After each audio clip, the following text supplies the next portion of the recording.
So look through your home and begin to replace poor quality white flour products with quality carbohydrate foods. These would include organic varieties of brown rice, beans, quinoa, barley, corn, amaranth, oats, oatmeal, lentils, chickpeas, millet.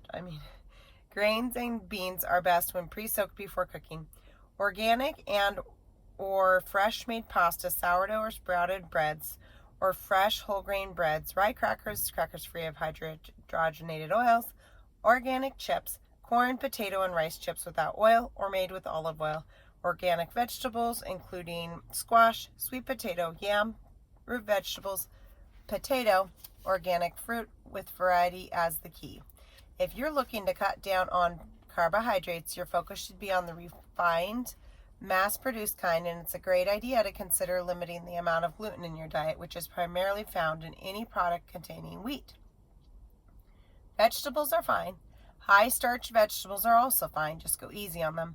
Fruits are also great. Just make sure you focus on variety and don't limit your fruit to pineapples, grapes, bananas, and dried fruit, as these can be quite high in natural sugar. Whole grains such as brown rice are preferable to their white cousins, but as a nutritionist, I will tell you that it's no big deal to have white rice or white bread from time to time, as long as these are not a major staple in your diet. I've never heard of anyone dying from their occasional consumption.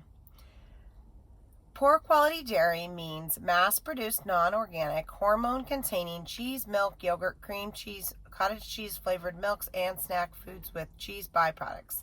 The days of the exalted position of milk and cheese in our diet is numbered. Evidence is mounting that milk's preeminence as a source of absorbable calcium is way overstated and perhaps even untrue. Look to leafy greens and nuts and seeds as excellent sources of bioavailable calcium. In addition to lactose intolerance and inability to metabolize milk sugar, many people are sensitive or highly allergic to the protein component of milk without realizing it.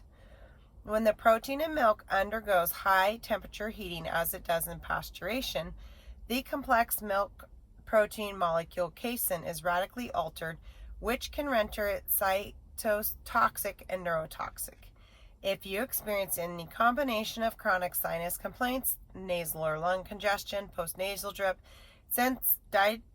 digestive sensitivities, headaches, multiple allergies, and dry skin, you're a great candidate to experiment with a diet free of all milk and dairy containing products during week 2. Even if you don't have these symptoms, I would highly recommend that you try dairy-free eating during this time and see what that change does for you. Nutrition experts continually disagree about the merits of milk and dairy foods. That's because most of the commercially available products in this category are of extremely poor quality.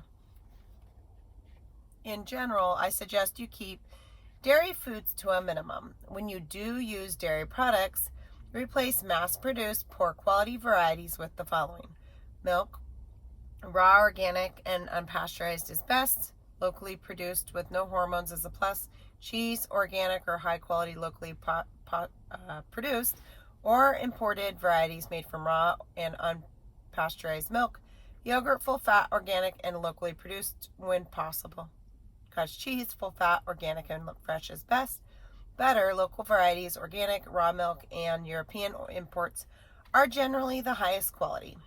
You can also use rice milk, almond milk, soy yogurt, rice yogurt, and soy and rice-based ice creams as dairy-free substitutes.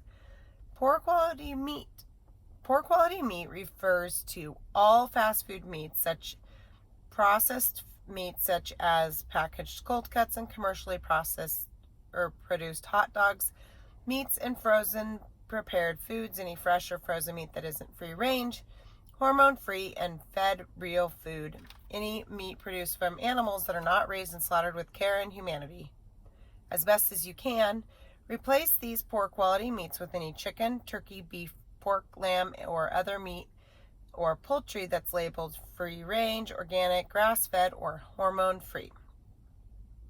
Many such products can be found at your supermarket or deli You can also find organically produced hot dogs, hamburgers, chicken soups, sausages, and other popular frozen and prepared meat items at a well-stocked health food store. Free-range eggs, sometimes called omega eggs, are the preferred quality choice. You can also replace some or all of the meat in your diet with fresh or smoked fish or vegetarian sources of protein such as tofu, tempeh, and nut butters. It's high time that we got real about our meat eating. Humankind owes its survival in great part to the animals we've eaten. To argue that meat eating is wrong negates the sustenance that has enabled us to be here so we could have something to argue about in the first place, and yet our over-reliance on animal foods is clearly imbalanced, and our relation to the animal kingdom is killing us. Our drive to mass-produce meat is dramatically polluting our environment and stealing away valuable land and water from developing nations. It's also making our cows mad. The inescapable truth is that eating a creature raised and sacrificed without honor and care invokes disease upon the human family. It might interest you to know that the most expensive and highly prized meat on earth comes to us courtesy of the Kobe cows. These are quality bovines, and their desirability has everything to do with lifestyle. In fact, if you're ever needing to feel jealous toward a group of cows, these are the ones you should focus on. The Kobe cows live in Hawaii. They enjoy perfect weather and sunshine. They eat the healthiest, tastiest grass grown on nutrient-rich volcanic soil. They breathe fresh island air, and they have a beautiful ocean view, and they're blessed with plenty of time for socializing and quiet reflection. They're living the dream. Is it any wonder they taste so good? You would too. The point is that these cows feed back to the eater exactly what was given to them: life, harmony, nourishment, and nutrition. Of course, when we contrast this with the dismal existence of factory-farmed animals, it becomes apparent why the experts see such different results and draw so many contradictory conclusions about the relative health merits of meat. The research varies because the quality of the meat varies. Consequently, some experts give their thumbs up to meat while others point the other way.